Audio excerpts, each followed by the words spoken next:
안녕하세요, 여러분. 오늘은 이제 그 수업 모형과 관련된 주제로 역할놀이 수업 모형, 또 역할 수행 학습 모형 이런 주제 다뤄볼 생각입니다. 이 초등학교에서는 학생들의 그 발달적 특성상 이런 역할놀이 모델을 굉장히 좋아하는 시기입니다. 그래서 최근에 교육 연구 분야에서 이 역할놀이 수행 모델을 많이 강조하고 있습니다. 여러분들이 좀 잘 이해해 두고 당신들의 수업에 좀 적용할 수 있기를 바랍니다. 이 역할놀이 수업 모델은 이제 그 학습자가 상황 속에서 상황을 부여주고 그 상황 속에서 이제 언어를 사용해 보는 그런 어떤 연습의 경험을 하고 또 상황 부여를 많이 해주는 그런 모델이라고 볼 수 있습니다. 그래서 역할 수행 과정을 통해서 우리가 그 학생들이 문제를 좀 더 정확하게 파악하기도 하고 또 역할놀이 자체가 이제 의사소통 상황입니다. 보고 듣고 말하고 또 대본을 읽고 또 몸짓으로 이렇게 움직이고 해서 가드너의 그 다중지능 이론 이런 것들과도 그 이론적 지원을 받고 있습니다. 그리고 이 역할을 자꾸 반복적으로 이렇게 수행하고 또 이렇게 재구성해야 할 과정에서 기존 과정에 대한 의문도 제기하고 또 고정관념을 깨고 또 새로운 창의적인 생각 이런 것들을 창발적 사고를 유도할 수가 있습니다. 그래서 아동의 창의성을 촉진시켜 줄 수 있습니다. 그리고 다양한 관점들 그러니까 역할을 수행하는 그 과정 속에서 어떤 텍스트에 대한 다양한 관점을 우리가 발견할 수 있어서 비판적 문식성이라든지 이런 것들에 대해서도 굉장히 좋습니다. 그리고 초등학생의 어떤 저학년, 중학년 이때가 굉장히 이렇게 그 발달적 특성상 어떤 그 팬터마임 같이 이렇게 몸짓으로 뭘 하고 이런 것들 무대 앞에 서고 싶어 하고 이런 본질적 욕구가 있는 시기라고 볼 수 있습니다. 그래서 여러분들이 이 역할 수행 모델을 잘 이해했다가 국어과의 읽기라든지 문학에 좀 많이 활용하고 또 이렇게 해주시면 좋겠습니다. 우리가 이렇게 연극하는 분들은 이런 이제 개념을 우리가 생각하고 있습니다. 이 인간의 극적 행위를 이렇게 좀 위계화해 볼 수 있을 때 학생들의 삶 자체는 어떤 놀이고 바로 학습입니다. 우리가 아이들을 쉬는 시간에 관찰해 보면 놀지 않습니까? 그 놀이는 이제 인물이 등장해서 서로 행동하고 이런 것들로 구성되겠죠. 그리고 그 다음에 이제 즉흥극 같은 것이 있을 수 있고 역할 놀이 같은 것이 또 있을 수 있습니다.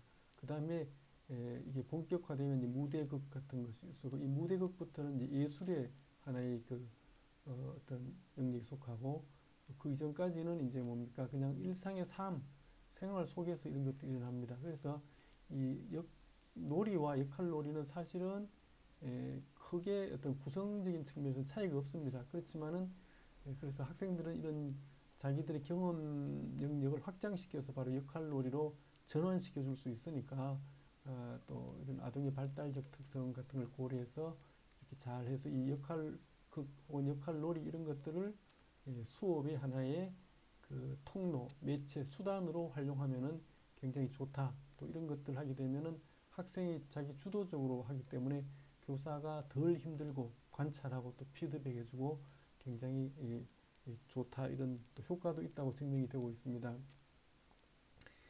여기 보면은 이제 이런 것들이 이제 발달적으로 좀 설명하고 있는데요. 이 학년이라는 이런 우리가 학생들이 성장해 갈수록 시간의 흐름에 따라 이렇게 성장해 갈수록 아동들은 이제 저학년에서는 이제 역할놀이 이런데 굉장히 이제 그 관심이 있고 4학년 되면 역할극 수준을 해낼 수 있고 또 5학년이면 이제 총극 또 9학년 되면 연극 같은 개념 그 다음에 6학년 되면 무대극 같은 것들도 우리가 개념적으로 이해하고 이렇게 성장해 나갑니다. 그래서 우리가 이게 학생들의 어떤 성장 과정이겠죠. 그래서 이 역할극이라든지 역할놀이 바로 이전에는 우리가 이제 경험으로서의 놀이가 존재하고 있는데 이런 것들이 의미 부여를 해서 학습의 그 목표 또 내용 이런 것들을 잘 결합시켜서 의미 부여를 해주면은 학생들이 스스로 또 즐겁게 하고 또 교사도 교직 자체가 수업 자체가 너무 이렇게 힘들고 버겁다는 뜻이 아니라 즐겁게 할 수 있는 그런 어떤 부분이 될 수 있겠습니다. 그래서 역할놀이 수행 모델을 또 수업 모형으로 개발시켜서 또 정교화했는데요. 이런 한 네 단계 정도로 진행할 수 있겠습니다. 먼저 교사는 이제 어떤 문학 작품을 읽고 그 부분을 역할놀이로 수업을 하고 싶으면은 그 어떤 상황을 설정해주고 또 장면마다 이렇게 팀별로 의미 부여를 해준다든지 해서 그래서 이제 네 모둠에게 각각 부분을 나눠서 이렇게 그 역할을 지정해주고 그 부분을 이렇게 준비해보게 한다라든지 어떤 이런 어떤 그 디자인 설계하는 단계가 필요하겠습니다. 그러면은 그것이 어떤 장면인지도 또 안내해주고 서로 공부를 하고 하겠죠.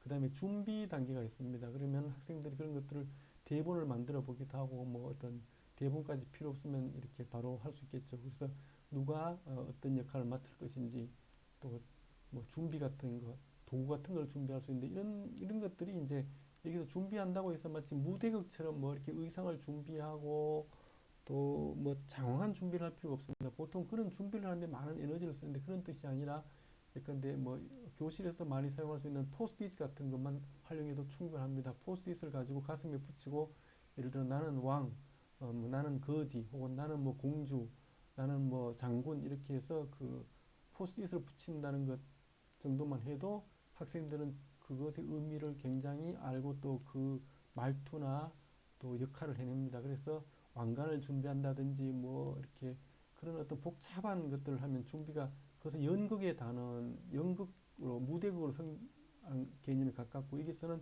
수업 모형으로 다루는 겁니다. 그래서 하나의 역할 놀이기 때문에 간단한 소도구 이런 것들을 활용해도 충분하다 이렇게 말씀드릴 수 있겠습니다. 그럼 학생들이 이제 모든별 이런 것들 해서 또 연습도 시켜보고 그 다음에 이제 이거는 전체 앞에서 이제 퍼포밍을 해보는 겁니다.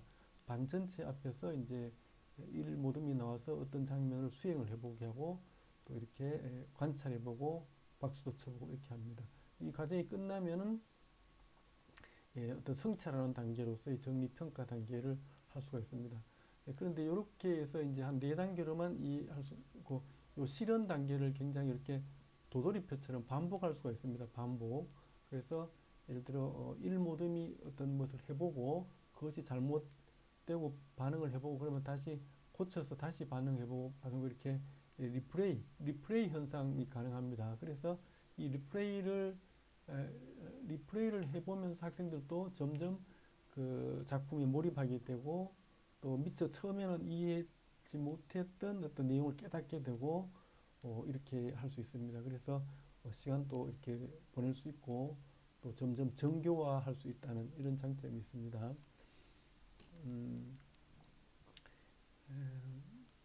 여러분 오늘 이제 주제는 그 역할놀이 수행 모델이라는 주제였습니다. 이 역할놀이 롤플레이를 하는 것인데 이거는 목적이 어떤 무대극처럼 연극적 아트의 수준으로 이르는 것이 아니라 하나의 수업, 국어 수업을 위한 하나의 수단이고 방법, 교수 모형이라는 점 주목해 주시고 특히 문학의 어떤 서사적 장르, 희곡 혹은 뭐 그렇지 않으면 이제 또 읽기 같은 것이도 좀 가상적 어떤 그 상황, 그 다음에 말하기 듣기 상황 이런 것들이 합법 같은 말하기 듣기 영역도 충분히 역할극으로 대화 상황도 구현해 볼 수 있습니다. 그래서 교사가 이런 어떤 자기의 수업 내용과 또 아동의 발달 단계에서 역할 놀이를 좋아하는 이런 특성을 잘 결합해서 수업을 설계하고 또 진행한다면은 좋은 수업이 되리라 생각합니다.